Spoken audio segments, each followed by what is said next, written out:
Hello, friends. This is Dave Hurwitz, executive editor at ClassicsToday.com, here with random reviews from the Overflow Room. And we continue our series of Haydn symphonies. I think I've got mostly symphonies here, actually. Haydn everything, actually, but symphonies, largely in this clump. We begin with Toscanini. Now, Toscanini was actually a better Haydn conductor than he was a Mozart conductor. He was not entirely in sympathy with works of the classical period. And what's interesting is that his handling of them, which was usually kind of fast and insensitive, mirrors rather intriguingly what a lot of period instrument people are doing nowadays. Just sort of raw, edgy, loud, fast, wham, bam, thank you, ma'am, But he was still better at Haydn than Mozart. And the clock symphony was sort of a thing with him. He usually did it very well and rather sympathetically, and it's exciting. It was really good. 99 comes next here.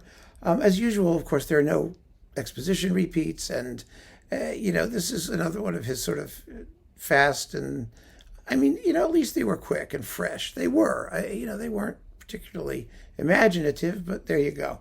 And the Symphony Concertante, nice performance with soloists from the NBC Symphony, Misha Mishakov, Frank Miller, Paolo Renzi, and Leonard Sharrow. They're all very, very good. Then we've got, let's see, what else have we got? 88, which is fast. It's not terrible, but it's fast. The Surprise, which is horrible. Oh, my God. That's the worst Haydn Toscanini ever did. It's just insanely quick and completely metronomic. And number 98, which isn't as bad. So there you go. It's not special, but it's Toscanini, so people find it interesting, and I do too sometimes. Then we've got, some of the Thomas Fye Haydn things. Numbers 64 and 45. Now, 64 is Tempora Mutantur, the times they are a-changin', and 45 is, of course, the Farewell. The Farewell has an adagio with all the repeats taken. It's over 13 minutes long.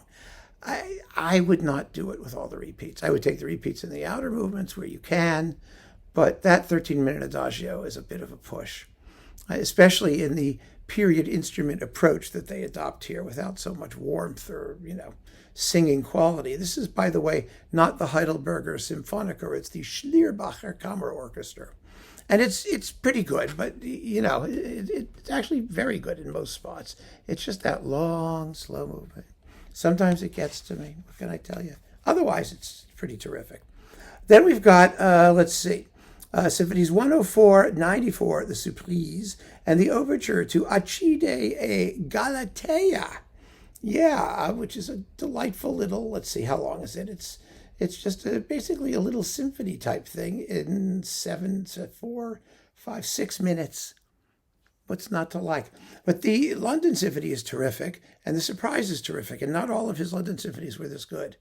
This was the period where he started to become rather mechanical and inexpressive before his tragic injury put him out of commission completely.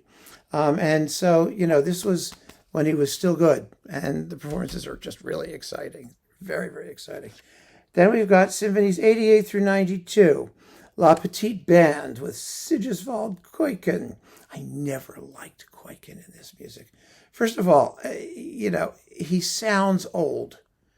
He uses the creaky continuo and the gaunt timbre of the period instruments, and there's just a mechanical treatment of rhythm. There's something about these performances that always struck me as just inexpressive. And this is a case in point. And I wish they were better. I keep them because they're an example of what period instruments were doing back in the day, at the time. But I get so little pleasure from these performances. They just strike me as gray and inexpressive. What can I tell you? Then we've got, the Stabat Mater. Oh, Stabat Mater is such a gorgeous work. And it's the biggest setting of the Stabat Mater before Dvorak's. This one and Dvorak's are like the biggest ones in the repertoire by major composers. And you've got fabulous singers, Arlene Auger, Alfreda Hodgson, Anthony Rolfe Johnson, Gwyn Howell, the London Chamber Choir, the Argo Chamber Orchestra under Laszlo Heltai.